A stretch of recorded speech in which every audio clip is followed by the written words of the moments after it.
guys, it's Khaki. I hope everybody is having a good week. Today, I'd like to talk to you about something that was requested that I address regain. Let's talk about it. I have had several viewers ask in the past, ever since the beginning of my journey, about how to deal with regain. Is it inevitable? What can you do if it starts to happen? And I've struggled with it myself. The very first thing that I always recommend when patients start to see some regain is look at what you're doing. The only way that you can know what you're doing is tracking. I know so many people say, I don't want to track. I find it monotonous. I feel like it makes me go into diet mentality.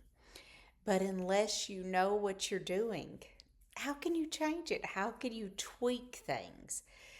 So, first, make sure you're tracking. Make sure you're tracking everything.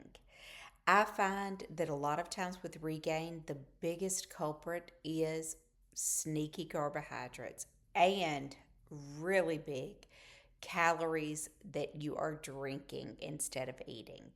So look at your journal when you track. Where are you at with your calorie intake, with your fat intake, with your carbohydrate intake?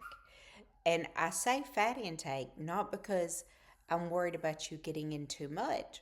I'm worried about are you getting enough? Because fat is key to satiety, just like protein is. My puppy is whining. Hang on one second. Come here, Ace. So make sure that you're getting that. I remember when I was concerned about regain, I reached out to my dietitian with my plan, and she always tells me the same thing. Look at those carbohydrates. So that's what I would first advise you to do. Number one, if you're not tracking, start. Number two, look at your journal. See where you're at with your carbohydrate intake. Are you getting enough calories? That's actually another thing that your body can react to in strange ways. Number two, reach out to your team. I have so many bariatric patients who are a few years out and they've completely lost touch with their team. Your team wants to see you. Don't be embarrassed. If you've had a little bit of regain or a whole lot of regain, that's what they're there for. Don't be ashamed. Be proactive. Reach out. If you had surgery somewhere where you don't have access to a follow up team, for example, if you went out of the country to have surgery, find a bariatric surgeon, reach out and explain to them, I just need follow up care. Most of the time, they will do that, especially if you're a little bit out. There are also tons of online true dietitians, not nutritionists, not health coaches, dietitians that accept insurance. So look at those options and reach out to somebody. Try to find somebody who has experience with bariatric patients. See if they could tweak things. Number three, look at your movement. What are you doing to move your body? Absolutely, intake is more in control of your weight than movement. But movement builds muscle. It's good for your overall wellness. And sometimes getting a little bit more physical activity in can get that scale moving again.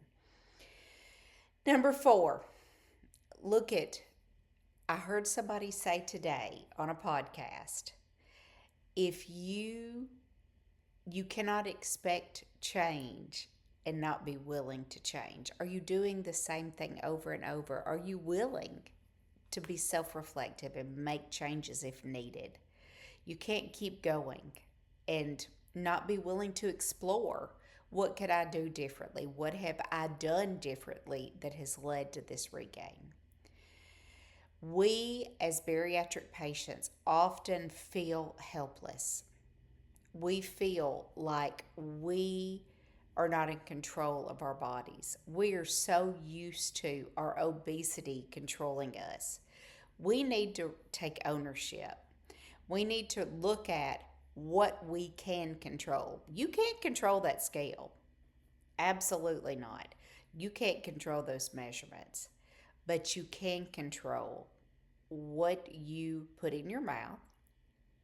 You can make sure that it's feeding your goals and not taking away from them. You can control how you move your body.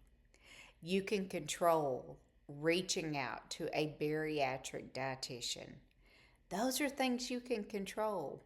Ultimately, we have the power to control our health in this area. Don't feel helpless. Be willing to explore. Number one, those carbohydrates. Journaling. Look at your food intake. Be willing to be reflective and be honest with yourself. A lot of times the answer is out there.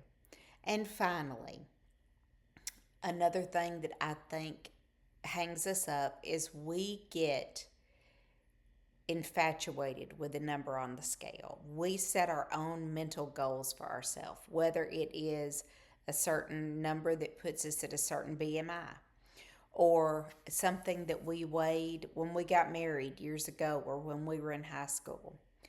And everything else is good. We're metabolically healthy. Our cholesterol is good. Our blood sugar's good. We're off our blood pressure medicine, but we're not to that goal, or we hit that goal and bounced back.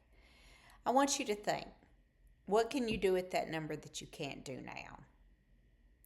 What can you do? For example, my goal, I like to stay around 135 to 140.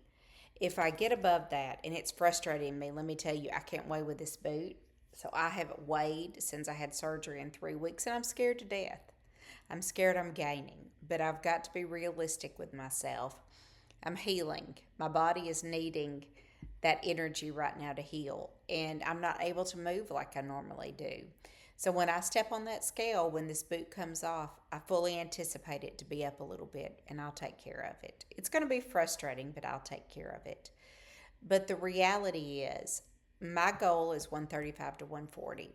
If I get to 145, what could I do at 135 I couldn't do at 145? There's really not a lot. Look at other parameters. Look at those numbers with your lab work. You may find that you really are at goal and you're at a good weight. Guys, I would love to hear video suggestions. I would love to hear any questions that you've got. Where are you at in your journey? Again, I hope everybody has a great week, and we will see you next Wednesday. Bye. Bye from Ace.